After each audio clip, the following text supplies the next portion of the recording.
What should you say at your very first meeting with a prospect? I think we've all kind of thought different scenarios. What's the best questions to ask? How should I guide the conversation? How much research should I do? I'm going to address all those in this video, so stay tuned. Thanks for checking us out. This is Micah with the Max Revenue YouTube channel. Let's get into this, everybody. All right, so first meetings, I'm going to just kind of go high level. First of all, what the goal is really.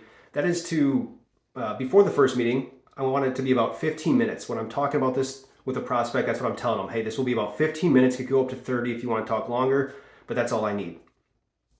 From there, once they say, okay, let's meet, I'm going to send an Outlook invite. I'm going to put a quick agenda on there, and it's going to just say what I want to talk about, right? And it's basically three things. It's, hey, high level overview of where your business is at today, where you're trying to get to, what your insurance program looks like.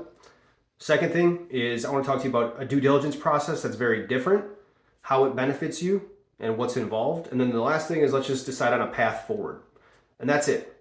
One other thing I'll talk about logistically speaking is I've moved most of my first meetings to just phone calls. They've worked extremely well. Now, if someone's within a 20, 25, 30-minute drive of my house, my office, I'll gladly go see them. But beyond that, I just found it can be just as effective over the phone. I know there's some benefits to meeting in person. Obviously, you can build some rapport a lot easier. However, time is limited, right? So, and a lot of times I found first meetings are actually just a way to kind of filter, right? Are we a good fit? So again, you're going to this first meeting, not trying to force anything down anyone's throat, but you're trying to make sure it's a good fit, not just for them, but for you as well.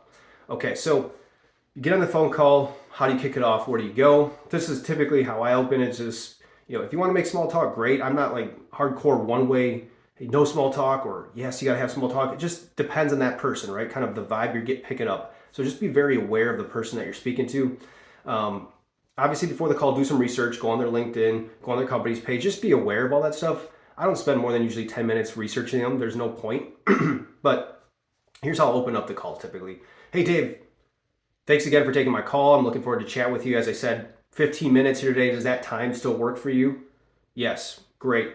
Well, you got my agenda there. Really what I like to kick this off with is just an extremely high level overview, 50,000 foot view of your business. Obviously, I know that you guys are a plumbing contractor. I can see on your website you were started in 1975, but I always like to hear from the horse's mouth kind of where you're at today, and then if you can maybe tell me where you're trying to get to in the next 2-3 years, and let's just start with that.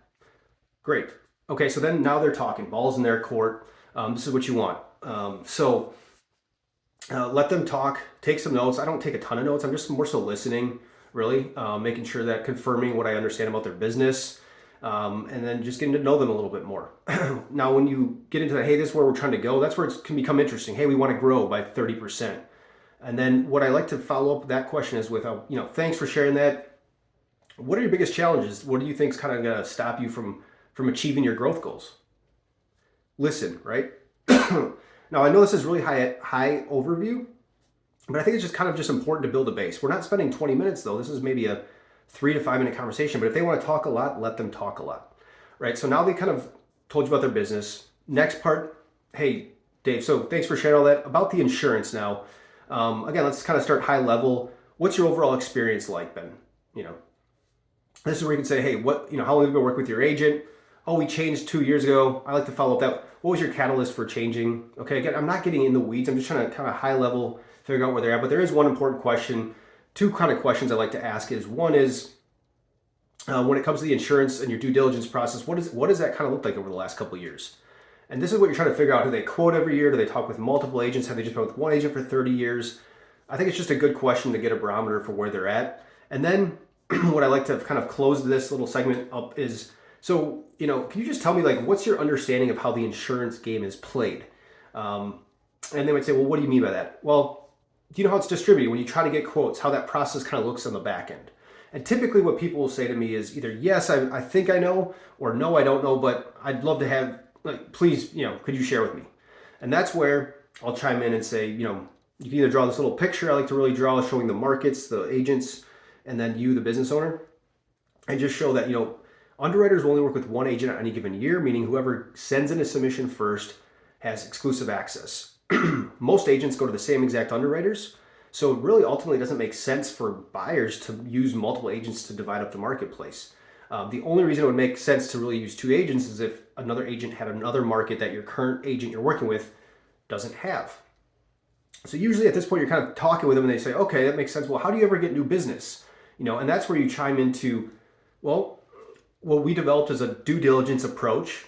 I found for me, about 8 years ago when I was doing this, buyers had the same gripes and heartaches and complaints about insurance and trying to get quotes. And it was a big time waste and a headache. So I developed a different approach, different way to do things that looks like this. And that's where you explain what the due diligence process looks like. And then you basically say, here's what you get out of it, right? Be prepared to share that. I'll probably share that in a future video, not in this one. And then ultimately, kind of end that and say, do you have any questions on that? Or does that seem like something that would be helpful to you in any way? And this is where you kind of get a gauge for what their interest level is, right? Some people will say, great, yeah, I've heard this before, we've done it. That's fine. Again, you're not for everybody, but hopefully they're saying things like, well, how much does this cost? That's a great question. Even if it costs nothing, obviously. What's involved? Why would I not do this? Those are all questions that they're thinking, okay, this makes a lot of sense. Why would I not do this? And then at the end, it's just kind of closing down and saying, hey, well, that's it for the 15, 20 minutes. Would you want to run this process? Yeah, great. Well, I'll get you an email, recap everything we would need. It's super, and then you lay it out the process so you can kind of lay that out for them and just say, what's involved, time involvement, and then kind of what your expectations are when you present. So I'll talk about that in future videos, but I just wanted to kind of cover this first meeting outline. I think some of you might find it useful. If you do, give the video a thumbs up, share with somebody, and subscribe to our channel so you don't miss future content. Go get them.